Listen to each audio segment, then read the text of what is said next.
Welcome back, ladies and gentlemen. So we got to talk about how it's all falling apart for the Democrat Party. Recent polling showing that the American people, they're losing faith, and they're losing faith fast. You know, we got the 2026 midterms on the horizon and a government shutdown that's staring us in the face, where every day that passes by that Republicans want to vote to keep it open and Democrats want to continue to vote to keep it closed, while active duty soldiers, federal employees, TSA agents, air traffic controllers go without pay that they need in order to take care of their families.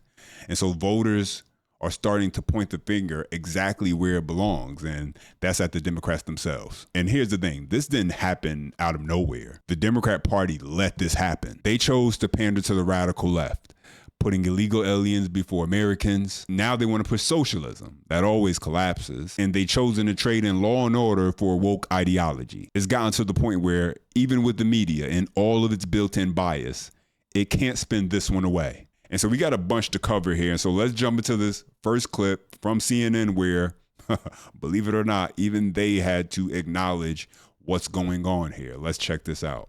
Nothing, because at this particular point, the Democrats are the New Orleans Saints of political parties. What are we talking about? Trust the Dems or GOP more on the economy? Who leads on the economy? Republicans by 7. Immigration, Republicans by 13. How about crime, a big issue for Donald Trump and the Republicans? Look at that, lead by 22 points. So the bottom line is this. At this particular point, the ball may be on the ground, but the Democrats have not picked up the ball and running with it. If anything, at this particular point, it's the Republicans who are running with the ball on the top issues, the economy, immigration, and crime. And so let's break down these numbers, why the Republicans are still leading, still dominating on the big three issues when it comes to the economy, immigration, and crime. Over the past 4 years under Democratic leadership, Americans have faced some of the worst inflation in years since the 1970s, right? Groceries, gas, housing, everything costs more. And a lot of that had to do with Democrat policies. And now that the Trump administration has taken over, the data shows that inflation is stabilized and interest rates are coming down. They're being lowered by the Federal Reserve. And the effects of the president's recent economic policies haven't even fully kicked in yet. That's why voters still trust Republicans more on the economy, because they remember how bad it got and who was in charge when it happened. Even with the non-stop attacks from the media, people can still see through the spin. They know when their wallets are lighter. And then when you talk about immigration, Democrats made a clear choice. They stood against enforcement. That's undeniable. That's a fact. And their solution was an open door policy for any and everyone who wanted access to the United States. Something that should have just been a simple bipartisan issue, secure borders. They turned it into a political circus, and we see that still playing itself out today, currently, with the chaos taking place in Chicago and LA and other parts of the country where these sanctuary cities still house and protect illegal immigrants. And then when we look at crime, Democrats keep pretending that there's nothing happening. They downplay it, they gaslight the public, and calls anyone who points it out fear-mongering. But for people living in Chicago, LA, New York, DC, Memphis, they don't need press releases. They see it every day. And the common thread on all three of these issues, Republicans, agree or disagree, they're offering solutions. Democrats, they're offering excuses. Instead of addressing the economy, the border, crime, they just want to attack and blame Trump. And the American people, they're tired of the spin, they're tired of the lies, and they're ready for results. And now the only real policy direction Democrats seem committed to now is socialism. And we know how that goes. That doesn't end well. Even if they want to dress it up and call it Democrat socialism, it's still socialism. You know, I'm not really surprised that Kathy Hochul decided to, in fact, endorse R.M. Mandani, because the fact is, socialism is not a 4-letter word in Democratic primaries, not among Democratic voters. It's a 5-letter word in the minds of a lot of Democrats, that 5-letter word being great. Look at this, net popularity of socialism among Democrats. You go back to 2010, it was plus 7 points. Look how high it is now, up like a rocket, up to plus 36 points. That's a jump of nearly 30 points on the net popularity scale among Democrats in just 15 years. And I was looking at the polling from New York City, and what you see is the clear plurality of New York City Democrats think the idea of having a socialist mayor is a good idea, matching what we see nationally. The bottom line is socialism isn't a dirty word among Democrats at this particular point. It's actually a word that, when attached, Democrats seem to like it. That's a huge jump, and that's not that long ago, let me add. No. What about capitalism? Yeah, okay, so if all of a sudden socialism is now a 5-letter word, great. What I would say is capitalism in the mind of Democrats is a three-letter word, bad. What are we talking about? Net popularity of socialism among Democrats. Look at this trend. It was plus 8 points in 2010 on the positive side of the ledger. Look at where we are in 2025. Down, falling through the floor at minus 13 points. That's a drop of over 20 points in just 15 years. So we see the exact opposite trend that we see at socialism, which is up, up and away. What we see with capitalism is down, down, down through the floor. Okay, we're talking about Democrats here. What about if you look at the larger population, Harry? Is it the same type of thing? This is where the danger is for Democrats, because if socialism plays in Democratic primaries, it does not play in the general electorate. What do we see going on here? Net popularity among all adults. Capitalism is on the positive side of the ledger at plus 12 points. Socialism way, way, way underwater at minus 18 points. So that's capitalism running away by 30 points over socialism. That is why Republicans are thanking their lucky stars if Mamdani, in fact, wins the general election, because they feel like they can play off of him, because socialism may play in New York City among Democrats, but among the general electorate, Donald Trump and the Republicans are saying, hey, look at the socialist mayor in New York City. This is what we're dealing with. So again, something may play in Democratic primaries. It may play in the very Democratic city of New York. But among the general electorate, Republicans are salivating at the idea that they can run against a Democratic socialist being the mayor of New York City. Interesting way to break down those numbers, Harry, and thank you. Always very interesting much. with you. And this is why the Democrat Party continues to fall apart.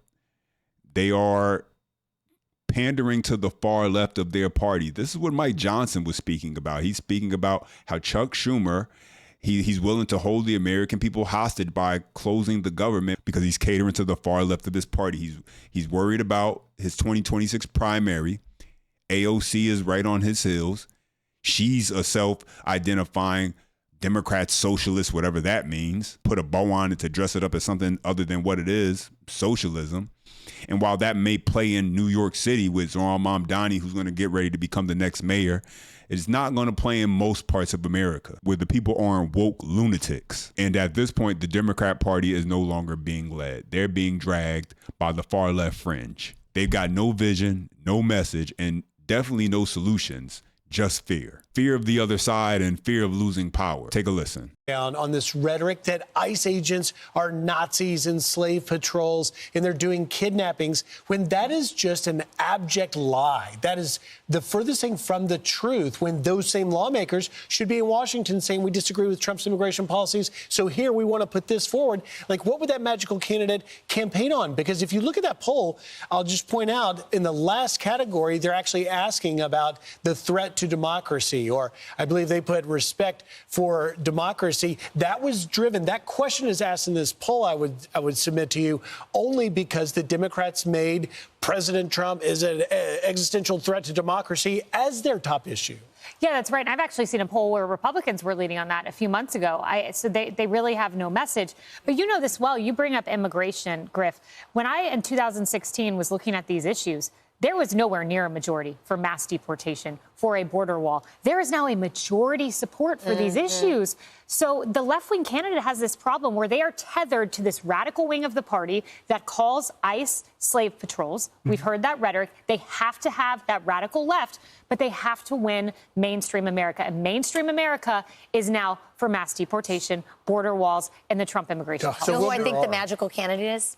I think it's going to be Stephen A. Smith, or he's going to try. He may try, yeah. That's all speculation right now with Stephen A. Smith, but that right there sums it up. The Democrat Party has no message beyond fear. Fear for the president, fear for the other side, fear the country falling apart if they lose control. And at some point, people start to think and they start actually questioning you and saying, okay, besides fear, what are you actually offering as solutions? Because fear might motivate for a moment, but it doesn't inspire, it doesn't solve, it doesn't feed families. And so instead of speaking to the real issues, the crime, immigration, the economy, they've allowed the loudest radicals to define their party. And that's the irony of all of this. While Democrats keep on trying to convince people that they should fear the president, the numbers show it's not working. You know, you go back to October of 2024, 44% of the American public viewed him favorably. Now, despite everything, look at this, 43%, which is well within the margin of error of that 44%. And here's the thing to keep in mind. This was good enough to get Trump reelected back in 2024. And Donald Trump is basically at the same point here right now, which I think would surprise a lot of folks, especially a lot of folks on the left who very much disagree with a lot of what Donald Trump has done. But what do you see is underneath that and driving that? Why is he basically the same? Okay, to quote the esteemed caller Dennis Green, the former head coach in the National Football League, Donald Trump is who the voters thought he was. What are we talking about here? Well, is Trump doing what he promised in the 2024 campaign? Yes, 52%. The majority of Americans say that Donald Trump is doing what he promised compared to 48% who said no. So what essentially is going on here is the voters expected all of this from Donald Trump. The majority did, and that is why his favorable rating, simply put, has not really moved all that much compared to where it was a year ago. Trump is basically doing what the American people thought that he was going to do. Indeed, if you look at the numbers, Trump has basically the steadiest favorable rating this much through a presidency of any president on record, and it's basically where he was a year ago, good enough to get him reelected. The Democrats' biggest problem right now isn't policy, no. It's their ego, because they decided that they're going to just disagree with Trump rather than cooperate and try and figure out how to work together. They're just going to flat out across the board disagree. Even if it makes logical sense and is what's best for the American people, doesn't really matter. It's coming from Trump, and so they have to disagree. That's the stance they have taken. And listen, as of now, that plan seems to be failing pretty miserably.